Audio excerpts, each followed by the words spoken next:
क्योंकि बड़ी कंपनी के पास जो स्पेसिफिकेशन होता है, मान लीजिए हमने 2.5% का एंटामनी टिन से अपना बैटरी बनाया है और लुमिनस बना रहा है 2.25% पे, तो हम वो 2.25% पे अगर जाएंगे तो हमारा काम खराब हो जाएगा।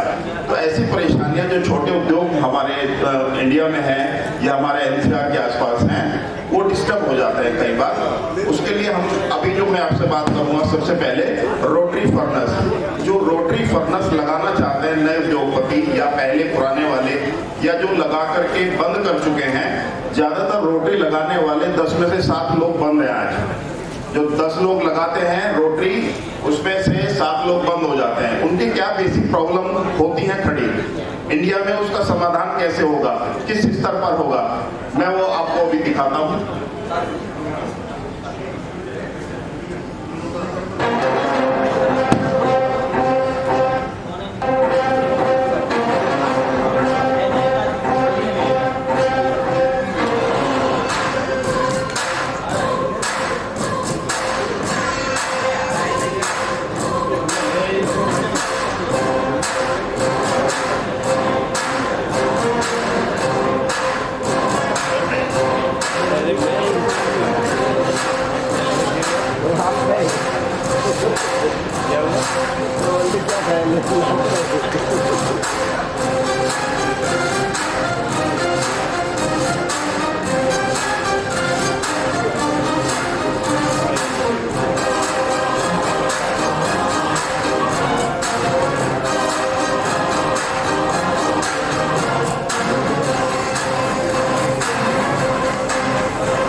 आज के समय में जैसे आप लोग देखते होंगे, मंदिर भट्टी टेम्पल लोग लगाते हैं, टेम्पल भट्टी में लेड स्मेल्टिंग करते हैं, बैटरी का स्मेल्टिंग करते हैं। लेकिन पिछले अगर हम 6 महीने पहले जाएं या 8 महीने पहले जाएं, तो बहुत सारी चीज़ें, मान लीजिए हम फ्यूल की बात करें तो जो फ्यूल कंजप्शन होता है वो 50 रुपये लीटर था, और आज कितना है और कल कितना हो जाएगा, हम इसको कोई अंदाज़ा नहीं कर सकते आज के समय में। वही फ्यूल जो 40 और 50 रुपए में पार्लेसिस ऑयल और एलडीओ मिल जाया करता था, अब वो आपको में ही मिलने वाला है। पीएनजी भी हो सकता है आ जाए, लेकिन उसकी कॉस्टिंग बहुत ज़्यादा आ रही है। तो एक तो ये है कि ये फर्नेस जो लोग बंद क्यों कर जाते हैं, लगाते हैं, बहुत पैसा लगा के आते हैं और फर्नेस लगभग बंद कर जाते हैं। मैं उसके जो प्रैक्टिकल प्रॉब्लम मैंने फेस की और जो मुझे सॉल्यूशन नहीं मिला, हमने अपनी जो हमारी ट्रेड फिटर्स और आईटीआई की टीम थी, हम सब ने मिलकर के उस पर काम किया। अगर हम प्रॉब्लम और सॉल्यूशन पे बात करें, नेक्स्ट, सबसे जो अधिक परेशानी आती है लेड में, बैटरी की रिकवरी पे आदमी डिस्टर्ब रहता है। रिकवरी मान लीजिए हम एक स्टैंडर्ड अगर वर्ल्ड लेवल पर बात करें तो 63, 64, 65, 66 मैक्सिमम जिन लोगों ने यहाँ पर हैं, और शायद कोई इंटरप्रेन्योरशिप है यहाँ पे जो रोटरी फर्नेस चला रहे हो, स्मेल्टिंग का बिजनेस करते हो, प्लीज है कोई? नहीं है, चलिए कोई बात नहीं, आप हैं। तो 64, 65, 63 की रिकवरी लेना एक कठिन काम हो रहा है आज की तारीख में। दूसरा कठिन काम होता है कि उसको हम मापदंड कैसे करें, मासिक उसकी शीट कैसे बनाएं कि हमने 1000 टन स्मेल्ट किया तो 650 टन माल हमारे हाथ में आया कि नहीं आया। इसलिए जो हमारा जो इंडस्ट्री है वो प्रॉफिट एंड लॉस हमें नहीं पता लगता, और जब पता लगता है तो हम बहुत नीचे चले जाते हैं। उसका दूसरा रीजन है कि पैसा कहां जाता है। चोरी की बात मैं नहीं कर रहा हूं, वो तो अलग इशू है। वेस्टेज, जो रोटरी प्लांट का वेस्ट है वो सबसे ज्यादा प्रॉब्लम क्रिएट करता है। मेरे पास बहुत सारे लोग आते हैं इस बारे में लेकर के कि हमारा जो स्लैग है या जो वेस्ट निकल रहा है वो भी 25 रुपए, 40 रुपए, 35 रुपए, 50 रुपए केजी बिक जा रहा है। तो ये खुश होने की बात नहीं है उन लोगों के लिए, क्योंकि आप इसी बिजनेस से जुड़े हैं तो समझने की बात है। अगर वो बिक रहा है तो उसके अंदर लेड कंटेंट, हैवी पार्टिकल्स बहुत ज्यादा मात्रा में जा रहे हैं, तभी तो वो बंदा ले जाएगा और अपने यहाँ ले जा करके छोटी यूनिट में निकाल करके तब वो 2 रुपए कमाएगा। Very simple. लेकिन मैंने देखा कि नए लोग जो आते हैं उनका मटेरियल जब बिकता है तो वो लोग खुश होते हैं, लेकिन इतने में वो 1-2 करोड़ रुपए अपना निकाल चुके होते हैं। तो हमें क्या करना है कि सबसे पहले अपने जो हैवी पार्टिकल्स हैं लेड में नहीं जाने देना है। हमारा जो वेस्ट मटेरियल है वो लेड फ्री या नॉन रिकवरेबल होना चाहिए। 2%, 1.5%, 2.5%, 3%, मतलब जिसको हम रिकवर ही नहीं कर सकते उतना वेस्ट में जाना चाहिए। इसके ऊपर हम बात करेंगे जब हम लोग सिटिंग करेंगे कि किस तरह से उसको हम पकड़े अपने पूरे लेड को। सेकंड,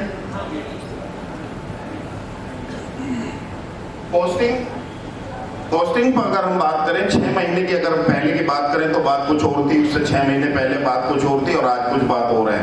सबसे ज्यादा जो कॉस्टिंग आती है जैसे सोडा है और आयरन है और कार्बन है, ये 3 चीजें मैं रोटरी फर्नेस के अंदर मेटल कंपोजिशन में हमें चाहिए ताकि हम उसकी रिकवरी को अच्छा सा निकाल सकें।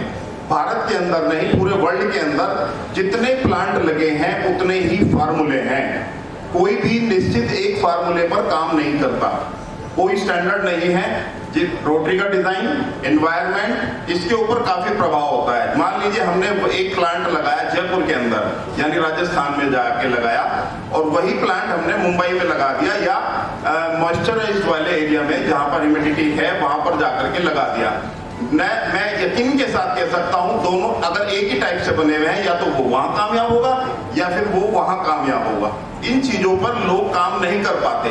दूसरा रीजन ये है कि हिंदुस्तान के अंदर एक ही छत के नीचे प्लांट को मैन्युफैक्चरिंग करना और प्रोसेस कर लेना ये नहीं है। अगर कोई मैन्युफैक्चर्स कर रहा है प्लांट को लेकिन वो प्रोसेस नहीं कर रहा है, 2-2 हाथ उसको होने पड़ते हैं जो कबड्डी के मैदान में उतरता है, रेफरी को नहीं उतरना पड़ता। तो जो मुझे इंडिया में दिक्कत आती है वो इस बात की आती है लेकर के कि जो बनाने वाला है मेकर है, मेकर प्रोसेस में नहीं है। मेकर जो है वो आपको बना के तो दे देगा लेकिन उसका प्रोसेसिंग में जाकर के वो लोग फेल हो जाते हैं। इसीलिए हम लोगों ने ये प्लान दोनों को लिया है। हमारी कंपनी ये दोनों काम करेगी, आपके साथ इंस्टॉल भी कराएगी और रिकवरी सेट भी कराएगी और प्रोडक्शन भी दिलाएगी, ये काम करेगी। अभी अगर हम किसी का यहाँ 5 या 10 टन का कोई प्लांट अगर चला रहा होता तो मैं उससे बात कर लेता। अगर 5 टन का प्लांट अगर हम लगा रहे हैं रोटरी का तो मिनिमम से मिनिमम 60 या 70 केवी बिजली का उसको खर्चा आता है। हमने इसको 50% कर दिया। इलेक्ट्रिसिटी जो है वो 50% पर काम करेगी। ये सबसे बड़ा मतलब है। अगर आपका तो 2.5 लाख रुपए 3 लाख रुपए महीने का बिल आ रहा है तो वो 50% हो जाएगा। देश का भी पैसा बचेगा और देश की ऊर्जा बचेगी और हमारा पैसा बचेगा। नेक्स्ट, एक सबसे ज्यादा इस प्लांट के अंदर जो पॉल्यूशन डिवाइस है, पॉल्यूशन डिवाइस में प्रॉब्लम जो लगातार बनी रहती है वो वेदर उससे प्रभावित करता है। मान लीजिए अभी हम मई जून में हैं तो वो हॉट हो जाता है और जलने का खतरा बना रहता है, जल जाता है लगभग वेदर होने की वजह से। और हम जहाँ पर हैं यहाँ पर जो है वो जनवरी और फरवरी में मौसम भी आता है तो वो जो है मतलब बैग हाउस जो है वहां पे पानी आ जाता है। बैग हाउस में जब पानी आ जाता है तो उसका कोई सॉल्यूशन किसी से भी आप पूछ लो उनके पास नहीं होता, क्योंकि वो प्रैक्टिकल होते ही नहीं है। ये कर लो ये कर लो, भाई आपको सिर में दर्द है तो एक पैरासीटामोल की गोली डॉक्टर ने लिखी तो वो ठीक होगी ही होगी।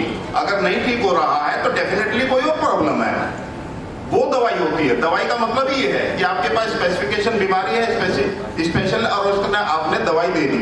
लेकिन हमारे यहाँ प्रॉब्लम क्या, हमारे यहाँ जब ऐसी प्रॉब्लम आती थी तो हमें फेस करनी पड़ती थी कई सालों से।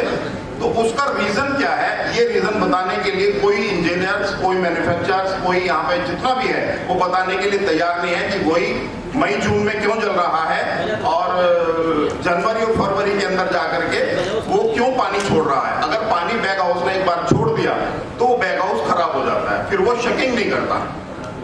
जो हमारा डस्ट होता है उसको शकिंग नहीं करता, शकिंग करना बंद कर देता है, तो हमारा प्लांट डिस्टर्ब हो जाता है। तो हमारा प्लांट नेक्स्ट, अब मैं बात करता हूं लेड अलॉय, जो सबसे ज्यादा आप लोगों को चाहिए। यहाँ पर जो मैन्युफैक्चरर्स बैठे हैं, बैटरी के निर्माता हैं, आपको विभिन्न प्रकार के अलॉय चाहिए। शायद आप अपना भी बनाना चाहेंगे, शायद आप लेना भी चाहेंगे, लेकिन आपको एक ही रूफ के नीचे उसका केटल और उसका कंपोजिशन, जो मेटल कंपोजिशन है, केमिस्ट्री है, वो उसको सारी आपको केसर मेटल प्रोवाइड कराएगा। आपको जो भी चाहिए, टिन मेटल है, कैल्शियम अलॉय है, एंटीमनी अलॉय है, कैडमियम है, सिल्वर है, प्योर लेड है, जो भी आपको चाहिए विद कैटल हम आपको प्रोवाइड कराएंगे। क्योंकि सबसे ज्यादा रिक्वायरमेंट मैं समझता हूँ बैटरी निर्माताओं की इस पे रहती है।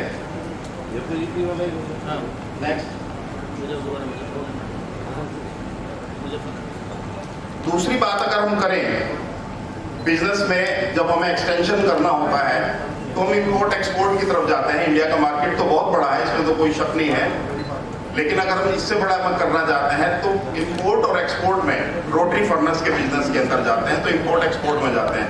वहां पर दो प्रॉब्लम सबसे ज्यादा क्रिएट आजकल हो रही है। इंडिया में आप देखो 100-125 करोड़ की आबादी के ऊपर कुल 17 या 18, कितने ऋषभ, 17-18 इंपोर्टर, जो बैटरी के इंपोर्टर हैं वो लगभग 17 या 18 इंपोर्टर हैं केवल 135 करोड़ की आबादी के ऊपर।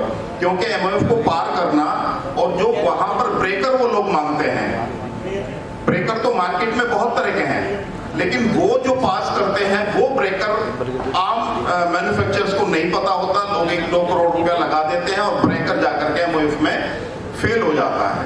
तो हम लोग दोनों काम कराएंगे। अगर आपको इंपोर्ट में जाना है तो लाइसेंसिंग में सपोर्ट की भाई किस रास्ते से जाना है, आपको मंजिल क्या है आपकी, क्योंकि लोग आना चाहते हैं, जाना चाहते हैं, लेकिन ये जो डर बना रहता है कि ये रास्ते कौन पार करेगा, उसमें हमारा पूरा हेल्प मिलेगा। थैंक यू, आपने बहुत अधीरता से बैठ करके बातचीत सुनी, मैं उसके लिए धन्यवाद हूँ, आभारी हूँ, आपका धन्यवाद। Thank you, Mr. Jay. I now request